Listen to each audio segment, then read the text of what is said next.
Spaghetti alla Checca is a seductively fragrant pasta that is a traditional summer dish in Italy that can be on your table in less than 20 minutes.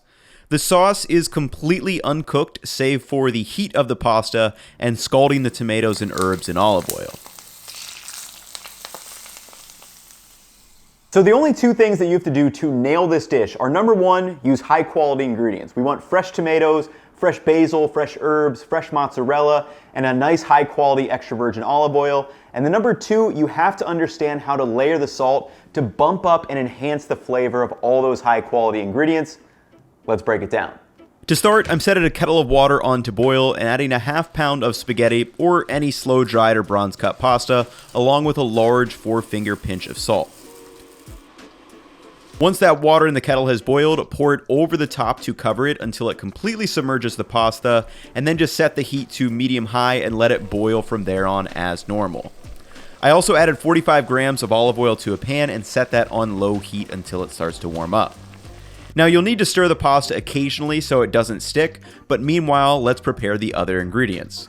For the tomatoes, I'm using a mix of yellow heirloom tomato and some cherry tomatoes, then just roughly cutting them into about the same size. And a little pro tip for the cherry tomatoes: if you place them on a deli container lid and then place another lid on top, you can slice them in half in one fell swoop.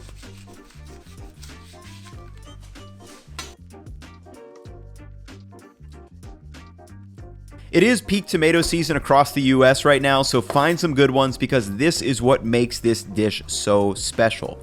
Growing up, this was a family favorite of ours when the tomatoes from my dad's garden ripened, and actually his post last week inspired me to make this dish because I had nearly forgotten about it. It's so easy, but so worth making.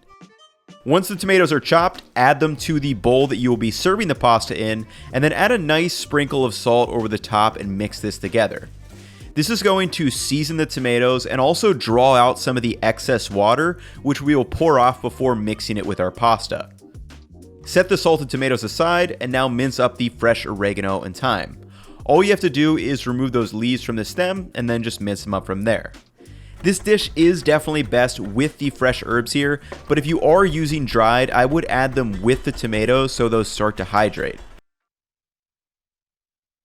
Also, this is not in the traditional recipe from Giuliano Hazan's book, but I like to mince up a Calabrian chili too for just a little bit of spice throughout the pasta. Lastly, get out about 10 to 15 leaves of basil and 4 ounces or 113 grams of fresh mozzarella. If you timed your prep correctly, at this point the pasta should be cooked, so save or spill a bit of the starchy, salty pasta water, and then drain that pasta out in the sink, and it is time to assemble. Like I was saying, drain off that excess water that has been extruded from the tomatoes. That will make the sauce a little bit too watery. Then add the fresh oregano, the thyme, the minced Calabrian chili, and rip that basil into pieces.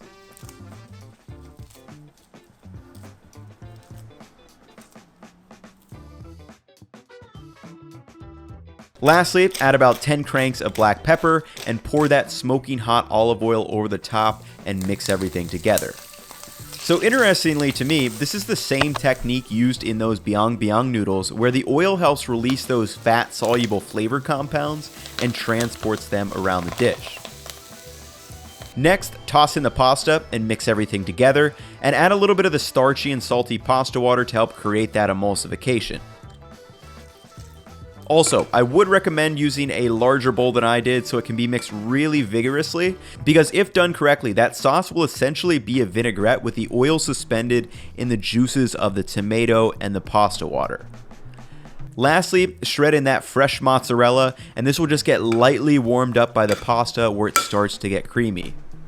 Serve this up on plates, add a little grating of cheese, a couple cranks of black pepper, and there you have one of the simplest but most delicious of all Italian pasta that really makes those tomatoes shine. It also stores really well in the fridge, so get those fresh ingredients, layer the salt, make this pasta. I'll catch you in the next one, y'all.